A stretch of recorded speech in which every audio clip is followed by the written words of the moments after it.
Да они просто издеваются. Досмотрите это видео до конца, и вы узнаете ситуацию, которая вас определенно не оставит равнодушным. Подписывайтесь на наше обновление и точно будете в курсе всего самого актуального. Гособвинитель затребовал для журналиста Абдулло Гурбати 8 лет заключения. Судебное заседание над задержанным еще 15 июня таджикским журналистом Абдулло Гурбати продолжилось за закрытыми дверями 29 сентября.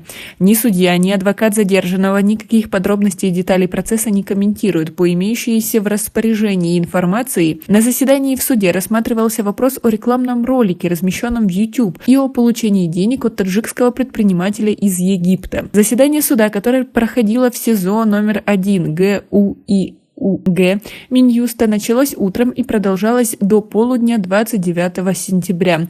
На заседание были допущены только адвокат обвиняемого и один свидетель. По информации, которая имеется, 29 сентября в суде обсуждался вопрос о получении денег от предпринимателя за рекламный ролик про компанию «Эль-Нур». Эта компания принадлежит по версии властей таджикскому бизнесмену Идибеку Латипову, который находится в черном списке Национального банка Таджикистана среди лиц, причастных к терроризму. Сам Латипов по телефону сообщил, что он проживает и работает в Египте с 2007 года и считает обвинение властей Таджикистана в свой адрес не имеющим оснований. Абдулло Гурбати заявил в суде, что не знал о том, что персональные данные главы компании «Эль-Нур» Идибека Латипова находятся в списке Нацбанка, добавил информированный источник. Как вы относитесь к такой ситуации? Ведь действительно, кто мог об этом предполагать? Ведь, по сути, любой таджик может оказаться в черном списке нашего правительства. Свои ответы напишите нам, пожалуйста, в комментарии. Первое судебное заседание над Абдулло Гурбати состоялось 21 сентября. Во время этого процесса показания в суде дали 3 сотрудника милиции ОМВД района Шахмансур, которые утверждали, что Гурбати оскорблял их в здании отдела и потом напал на одного из них. Гурбати, по словам участников заседания, назвал все эти утверждения не имеющими никакого основания.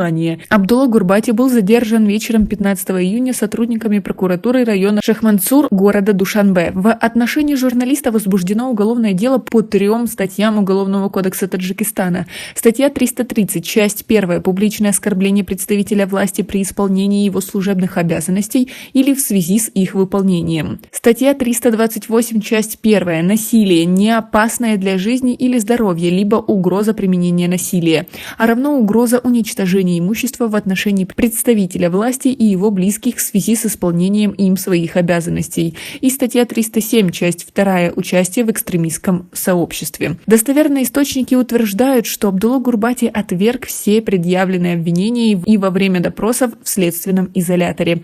За последние 3 месяца в Таджикистане арестовано 7 блогеров и журналистов. Международные правозащитные организации и страны Запада неоднократно обращались к правительству Таджикистана с просьбой прекратить преследование, угрозы и давление на журналистов. Власти никак на эти призывы не отреагировали. Как вы относитесь ко всей этой ситуации, к тому, что за последнее время очень много людей попали за решетку и в основном за свою политическую позицию? Свое мнение по поводу всего этого и, возможно, прогнозы на будущее напишите нам, пожалуйста, в комментарии. У нас пока на этом все. Оцените наше видео подпиской и лайком. До скорой встречи.